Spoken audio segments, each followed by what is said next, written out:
सर्वे ने कर दिया यूपी की सियासत का सबसे बड़ा खुलासा। अगर अभी हो जाएं लोकसभा चुनाव तो देखिए इस पार्टी को मिलेगा बहुमत।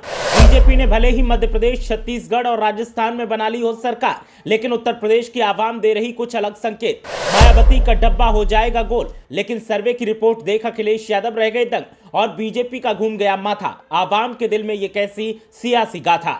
5 राज्यों के विधानसभा चुनाव संपन्न हो चुके हैं और 3 राज्यों में प्रचंड बहुमत के साथ बीजेपी ने सत्ता संभाली है। नए सीएम ने कार्यभार संभाल लिया है और अपने अपने अधिकारियों को निर्देश भी देने शुरू कर दिए हैं। लेकिन उत्तर प्रदेश की सियासत का एक सर्वे सामने आया है जिसने सबको चौंका दिया है और उत्तर प्रदेश की सियासी तस्वीर को साफ कर दिया है। सर्वे ने ऐसा खुलासा किया है कि जिसे देखने के बाद बीजेपी चक्कर खा रही है और अखिलेश यादव भी चौंक गए हैं, लेकिन मायावती का डब्बा गोल हो गया है। बीजेपी ने सर्वे की रिपोर्ट देखी तो आला कमान को फोन मिला दिया और कहा, जनाब जरा इस तरफ भी ध्यान दे लीजिए। हर किसी का सवाल यही है कि अभी अगर लोकसभा चुनाव करवा दिए जाएं तो फिर किस पार्टी को जीत मिलेगी और कौन सी पार्टी को बहुमत मिलेगा, और इस सवाल का जवाब हम आपको देंगे। सभी को इंतजार कुछ महीनों के बाद होने वाले लोकसभा चुनाव का है, जिसमें बीजेपी को हराने के लिए कांग्रेस के नेतृत्व में विपक्षी दलों ने इंडिया नामक गठबंधन बनाया है। इसमें Congress, Sapa, TMC, JDU, RJD समेत तमाम विपक्षी दल हैं। अब जब आम चुनाव को महज कुछ ही समय बचा है तो एक सर्वे सामने आया है।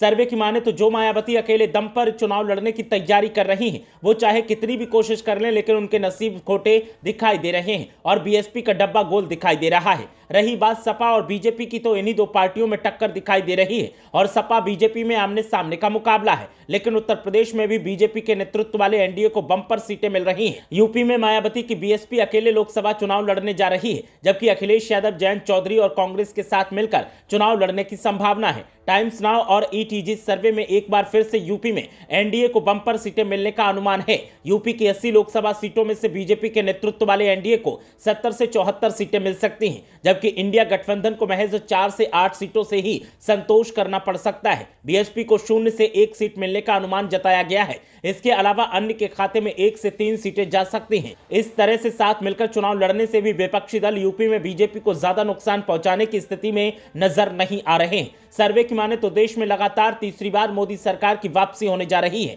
बीजेपी को अपने दम पर बहुमत मिल सकता है। भगवा दल 308 से 328 सीटें तक जीत सकता है। कांग्रेस को 52 से 72 सीटें मिलने का अनुमान है। इसके अलावा वाईएसआरसीपी को 24 से 25, डीएमके को 20 से 24, टीएमसी को 20 से 24, बीजेडी को 13 से 15, बीआरएस को 3 से 5 और अन्य को 60 से 76 सीटें जा सकती हैं। वोट शेयर की बात करें तो एनडीए गठबंधन को 44%, इंडिया गठबंधन को 39% वोट मिल सकता है, बीजेडी को 2%, वाईएसआरसीपी को 3, वीआरएस को 1 और अन्य को 11% वोट मिलने का अनुमान जताया गया है। अब हर किसी का सवाल है कि उत्तर प्रदेश में आखिर महागठबंधन दम तोड़ता क्यों दिखाई दे रहा है, जबकि उत्तर प्रदेश में सियासी बदलाव का दावा किया जा रहा था। सियासी दलों ने सर्वे की रिपोर्ट देखने के बाद सवाल खड़े किए हैं और दावा किया है कि ये सर्वे गलत साबित होंगे और चुनावी नतीजों से पहले किसी भी सर्वे पर भरोसा नहीं किया जा सकता। ब्यूरो रिपोर्ट, मीडिया हलचल।